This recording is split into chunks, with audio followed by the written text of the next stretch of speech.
નશામાં ધૂત પોલીસ કર્મી અકસ્માત સર્જ્યો છે। સુરતના અઠવા ગેટ પોલીસ કર્મીએ કાર બસ સાથે અથડાવી છે। નશામાં પોલીસ કર્મીએ પૂરપાટ ઝડપે કાર હંકારીને અકસ્માત સર્જ્યો છે। કારમાંથી પોલીસની વર્દીની સાથે દારૂની બોટલ અને ગ્લાસ પણ મળી આવ્યો છે। અકસ્માત સર્જી નશેડી પોલીસ કર્મી જાહેરમાં બોલાચાલી કરતા નજરે પડ્યો। અકસ્માતને લઈને લોકોના ટોળે ટોળા એકઠા થઈ ગયા છે। વર્દીની નેમપ્લેટ પર પોલીસ કર્મીનું નામ અજય એચ પટેલ લખેલું હતું। લોકો નશેડી પોલીસ કર્મીને પકડીને ઉમરા પોલીસ સ્ટેશન લઈ ગયા। તો આપ જુઓ નશેડી પોલીસ કર્મી કે જેણે દારૂના નશામાં કારને અથડાવી।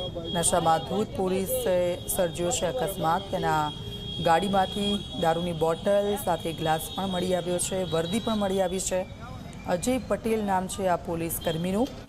કારમાંથી પોલીસની વર્દીની દારૂની બોટલ મળી આવી છે। આ બંને દ્રશ્યો મેં આપને બતાવી રહ્યા છે। સદનસીબે આ કારમાં કોઈની જાનહાનિ નથી થઈ, પરંતુ જે પ્રકારે પોલીસ કર્મીએ નશામાં જે અકસ્માત સર્જ્યો છે તેને લઈને સખત કાર્યવાહી કરવામાં આવે તેવી માંગ।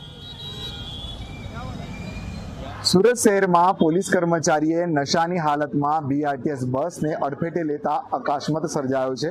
ઘટના જોઈ શકાય છે અઠવા ગેટ ખાતે આવેલ મૈસૂર કેફે પાસેની છે। અને આ જે કાર જે છે GJ5JN 9170 જે કાર ચાલક હતો એ એએસઆઈ હતો, એટલે પોલીસ હેડક્વાર્ટરમાં ફરજ બજાવતા હતા અને દારૂની નશાની હાલતમાં જેમણે બીઆરટીએસ બસને અડફેટે લીધી હતી। અડફેટે લેતા જ જે જોરદાર ટક્કર લાગી હતી અને સદનસીબે આ અકસ્માતમાં કોઈ જાનહાની થઈ નથી, પરંતુ ઘટનાને લઈને આજુબાજુના લોકો દોડી આવ્યા હતા અને ગાડીનામાં તપાસ કરતા વર્દી જે ખાકી યુનિફોર્મ જે છે એ મળી આવ્યો હતો, નેમપ્લેટ મળી આવી હતી અને નેમપ્લેટમાં લખાયેલું હતું અજય એચ પટેલ।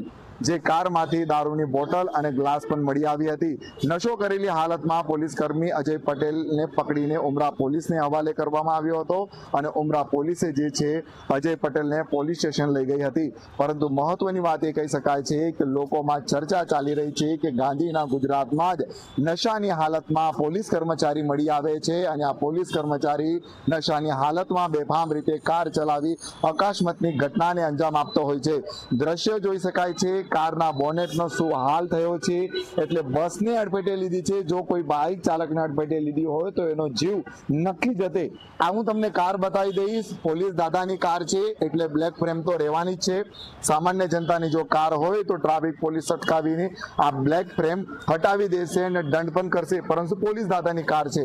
આ જ કારમાંથી ખાકી યુનિફોર્મ મળ્યો છે, દારૂની બોટલો મળી છે, ગ્લાસ મળ્યો છે, એટલે દાદા જે છે નશાની હાલતમાં કાર બેફામ ચલાવતો હતો।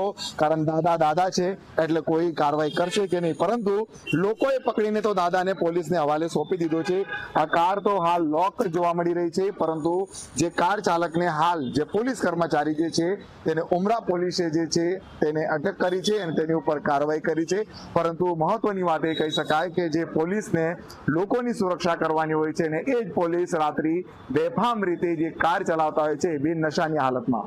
હાલ તો સમગ્ર મામલે જોઈ રહ્યું કે ઉમરા પોલીસ વધુ કઈ રીતના કાર્યવાહી હાથ ધરશે। શાન ટીવી જી મીડિયા સુરત।